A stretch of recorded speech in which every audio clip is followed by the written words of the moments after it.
কি চলছে বন্ধুরা, welcome back to episode of meme review. তবে এখন ইন্ডিয়া আর পাকিস্তান হচ্ছিল খেলা, তবে ব্যাট আর বল দিয়ে না, এখন হচ্ছিল রাইফেল দিয়ে খেলা। তবে সেই খবর তো আমরা সবাই পেয়ে গেছো। তবে এখন কলকাতার লন্ডনের পর এখন হচ্ছিল দীঘাপুরীর মন্দির।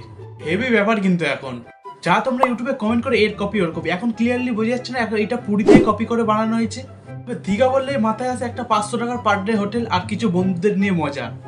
তবে একটা জিনিস দিদি খুবই ভালো কাজ করছে, দীঘাতে ঘুরতে গিয়ে 500 টাকা খরচা করে জগন্নাথ দেবের মন্দিরের দেখা পেয়ে যাবো।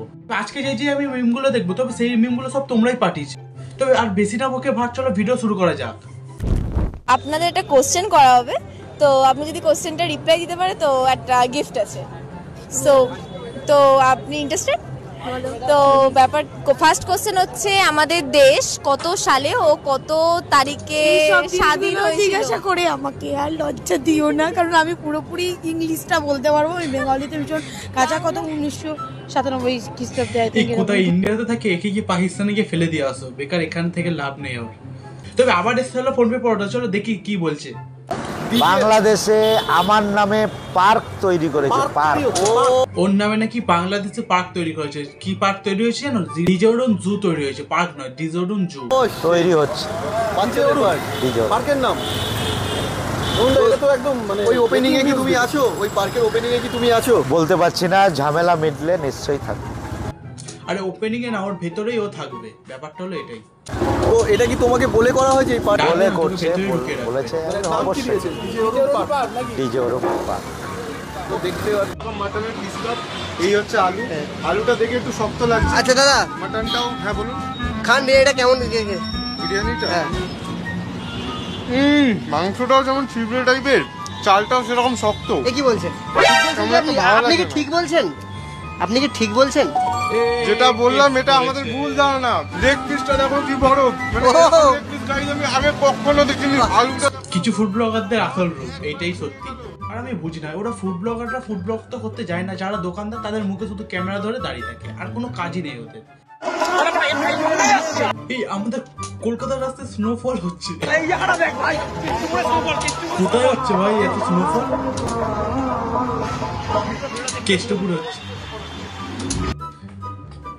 কিছু আর বলার নেই।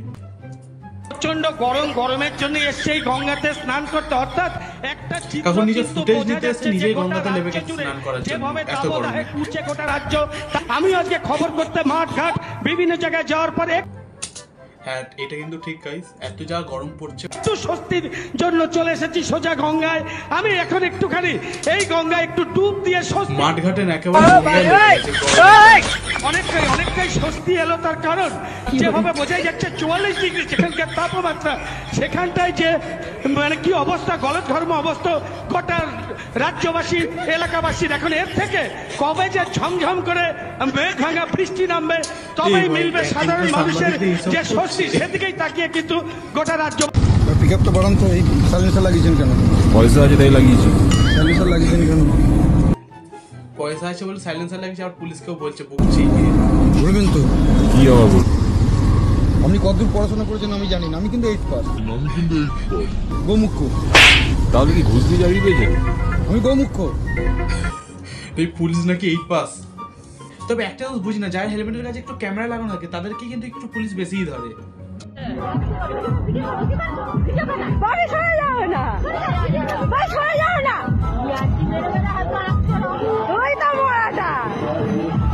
কেস করেছে, আজকাল মরা যাচ্ছে হলো ডিজে বাজি।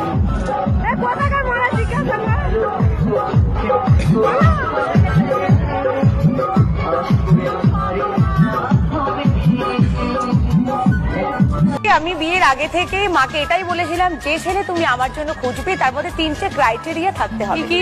ফার্স্ট অফ অল, সে যেন স্মার্ট হয়। সেকেন্ডলি হচ্ছে তার সেন্স অফ হিউম্যান ব্রেনটা যেন ভালো হয়। আর 3 নম্বর হচ্ছে তাকে সায়েন্স নিয়ে পড়তে হবে। তো যখন আমি ফার্স্ট ওকে দেখি, এই 3টে ক্রাইটেরিয়া ওর মধ্যে পেয়ে গেছে, তো আমার ভীষণই পছন্দ হয়েছে ওকে। তা বলে একটা কাকুর সঙ্গে বিয়ে করবে, কোনো মানে হয়?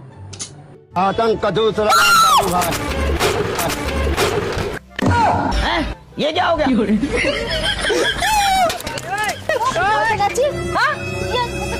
গাড়ি যাচ্ছিল, কোথায় গাড়ি যাচ্ছিল? মিথ্যা কথা বলা।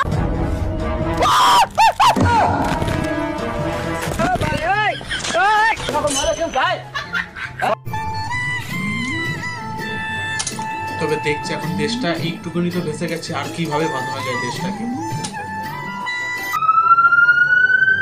সরি সরি সরি, ভুল হয়ে গেছে। ছিল রোগীটার, তার হচ্ছে ব্রেন স্টোমার হয়েছে। ব্রেন এতদিন পর আমরা শুনছি নাকি ব্রেন টিউমারকে ব্রেন স্টুমার বলে। ব্রেন স্টোমার করছে, ব্রেন টিউমার না, ব্রেন স্টোম। আমার এটা একটু পড়ে শোনান। Fit of calm your head একটু ভালো আমি ইউন ইন্টার কিসের লাইন এত, কলকাতা রাজবাড়ির লাইন এত। তবে গাইস আজকের ভিডিওটা এতটাই থাকলো, আর নেক্সট ভিডিওতে আবারও দেখা হচ্ছে। তবে তোমরা চ্যানেলটা সাবস্ক্রাইব করে দিও, আর ভালো লাগলে অবশ্যই একটা লাইক করে দিও। আজকের মতন বাই। কলকাতা তুমিও হেঁটে দেখো, কলকাতা তুমিও ভেবে দেখো, যাবে কি না যাবে আমার সাথে।